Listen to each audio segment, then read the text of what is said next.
So this morning, Apple announced a bunch of new products. The first one being the MacBook Air 2020. The design is exactly the same if you were to look at both of them side by side, but there are some really important updates to make the newer version significantly better. First, let's get it out of the way. Yes, they switched the keyboard from butterfly switches to actual scissor switches.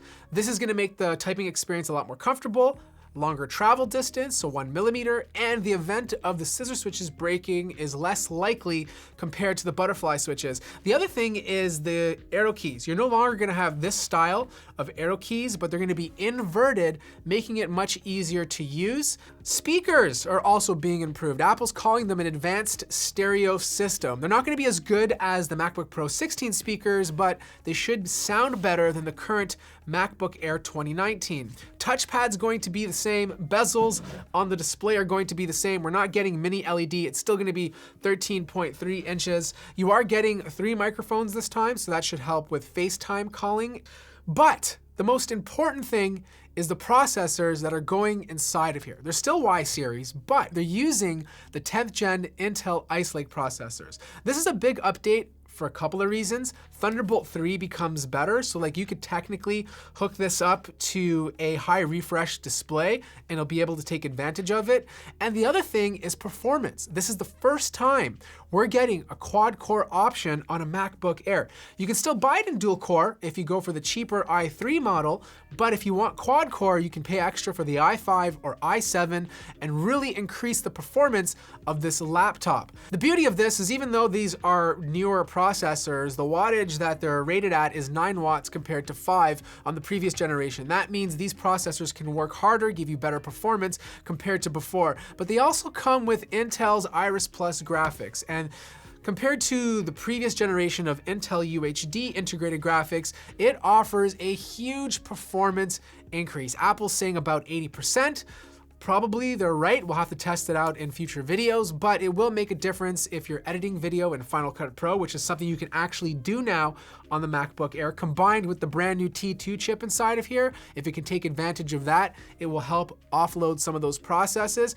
I think this will finally become a decent option for video editing. And I mean like casual 1080p light 4K video editing if you opt for the 4-core variants of this product. Then there's the iPad Pro, and this also got some key updates. First being 2 cameras on the back.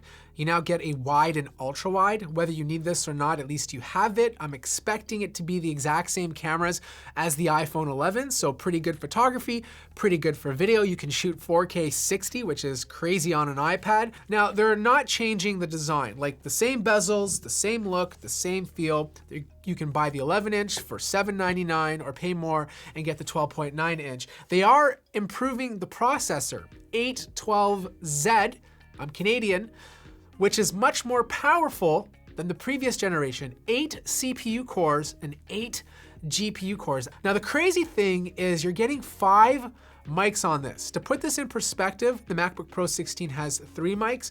Apple's calling those mics studio quality. They're good. I wouldn't call them studio quality, but this one, the iPad Pro, is getting 5. So I'm expecting the microphones on this should be better than the MacBook Pro 16. One other thing I forgot to mention is LiDAR, which is a scanning technology that Apple's implementing into their iPads. This is more aimed towards augmented reality. You can shoot it up to 5 meters, which will help scan objects and place them in the image of your shot. Based on the examples we've seen on the Apple video, it's supposed to be instantaneous. Developers who are working on AR-related applications can tap into this API, use the LiDAR technology to enhance their AR applications. Now, what's really bonkers is the fact that Apple's introducing touchpad or proper touchpad support with the next version of iOS 13.4. And with that, they're releasing a new Magic Keyboard to go with the iPad Pro. This Magic Keyboard has a touchpad. Rumors are true. You're going to get a touchpad with your iPad Pro. And they're doing this by improving the software. Like when you move your finger on the touchpad, it's gonna be able to highlight text and move the cursor around a lot more naturally than the accessibility option that's currently implemented in this version of the iPad. And for those of you out there saying, oh, they're doing the wrong thing, they're missing the whole point, it's a tablet. No, It's supposed to be everything. Everything you want it to be to fit into your workflow to make your life easier. You want to use this as a tool for creativity, then you don't need the keyboard. Buy the Apple Pencil and draw your heart's content. But if you're someone who's working in both worlds from a productive document standpoint and then needs to switch out to do something more creative like edit a video or edit a photo, you can do that. And that's the whole point of the iPad. However, I don't welcome the price of this new Magic Keyboard. $300. That's expensive. To put this in perspective, you can buy a lot of nice or good Chromebooks for that price point. So the big question becomes, do you buy the iPad Pro?